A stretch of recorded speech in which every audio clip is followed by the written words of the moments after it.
1789 तीर्थयात्रियों में 179 यात्री करेंगे हवाई यात्रा। वरिष्ठ नागरिक तीर्थ यात्रा योजना राज्य सरकार की एक महत्वपूर्ण बजट घोषणा की अंतर्गत एक विशिष्ट योजना है, जिसके द्वारा 60 साल से ऊपर तक के वरिष्ठ नागरिकों को राज्य सरकार द्वारा देश के चुनिंदा धर्म स्थलों पर निःशुल्क यात्रा कराई जाती है, जिसमें समस्त व्यवस्थाएं राज्य सरकार द्वारा निःशुल्क की जाती हैं। और इसके अंतर्गत वर्ष 2023-24 के लिए माननीय मुख्यमंत्री द्वारा बजट घोषणा के अंदर यह प्रावधान किया गया है कि पिछले साल 20,000 यात्रियों को यात्रा करवाई गई थी। इस बार उसको दुगुना करते हुए राज्य सरकार द्वारा 40,000 लोगों को राजस्थान भर से देश के चुनिंदा जगहों पर रेल से एवं पशुपतिनाथ काठमांडू में विदेश यात्रा हवाई जहाज से कराने का प्रावधान किया गया है। इसके अंतर्गत 36,000 लोगों को राजस्थान से रेल से यात्रा करवाई जाएगी एवं 4,000 लोगों को पशुपतिनाथ काठमांडू की यात्रा हवाई जहाज से करवाई जाएगी। इसी श्रृंखला में राज्य भर के विभिन्न जिलों में जिला कलेक्टर महोदय की अध्यक्षता में गठित कमेटी द्वारा लॉटरी निकाली जा रही है। और इसी क्रम में आज उदयपुर जिले में माननीय जिला कलेक्टर महोदय ताराचंद जी मीणा साहब द्वारा आज प्रातः 10 बजे DOIT सभागार में लॉटरी निकाल करके वरिष्ठ नागरिकों का चयन किया गया। उस लॉटरी के अंतर्गत उदयपुर जिले के कुल 1610 यात्रियों का चयन रेल मुख्य सूची के लिए हुआ है एवं 179 लोगों का चयन हवाई जहाज के लिए हुआ। इस तरह से उदयपुर जिले के कुल 1789 लोग जो हैं वो इस साल देश के विभिन्न जगहों पर एवं पशुपतिनाथ काठमांडू की यात्रा करेंगे। राज्य सरकार द्वारा इस योजना में वरिष्ठ नागरिकों को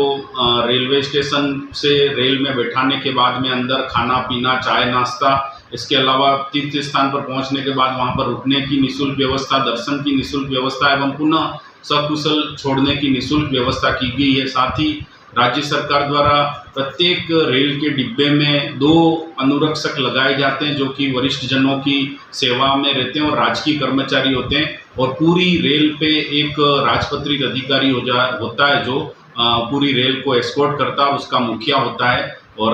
राज्य सरकार द्वारा इसके लिए देवस्थान विभाग के माध्यम से IRCTC से MOU किया गया है और IRCTC द्वारा ये यात्रा करवाई जाती है। और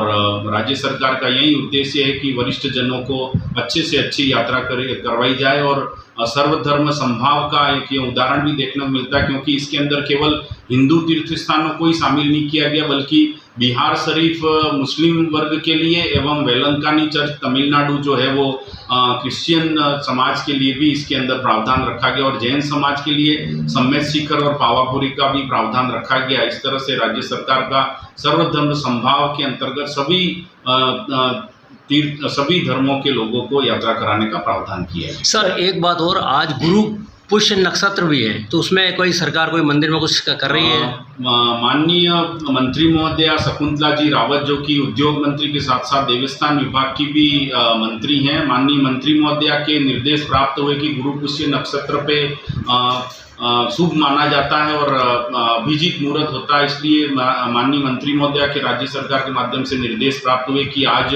देवस्थान विभाग के प्रबंधित और नियंत्रित मंदिरों में सभी जगह पर पीले झंडे फहराए जाएं, जो जिसमें बीच में पीले झंडे के बीच में ओम का आकृति छपी हुई हो। तो इसी क्रम में आज हमारे कर्मचारी विभिन्न जिलों में पहुंचे और देवस्थान विभाग के प्रबंधित और नियंत्रित मंदिरों में पीले झंडे लगा करके और सभी को मतलब एक संदेश देने का प्रयास किया गया कि राज्य सरकार संवेदनशील है और हर वार त्योहार में इस तरह के जो श्रद्धालुओं के हितों में काम करती है। सर मेरा एक सवाल है, नियम ये है कि वरिष्ठ नागरिक जो होता है पति पत्नी का फार्म एक साथ भरा जाता है और अगर जैसे जनाधार कार्ड के आधार पे चयन होता है तो पत्नी का चयन हुआ तो उसके साथ में पति स्वतः ही जाता है, उसको 2 यूनिट माना जाता है। यदि पति पत्नी दोनों 70 साल से अधिक उम्र के हैं तो फिर इसमें एक तृतीय उनका रिश्तेदार या बेटा बहू कोई भी जो है वो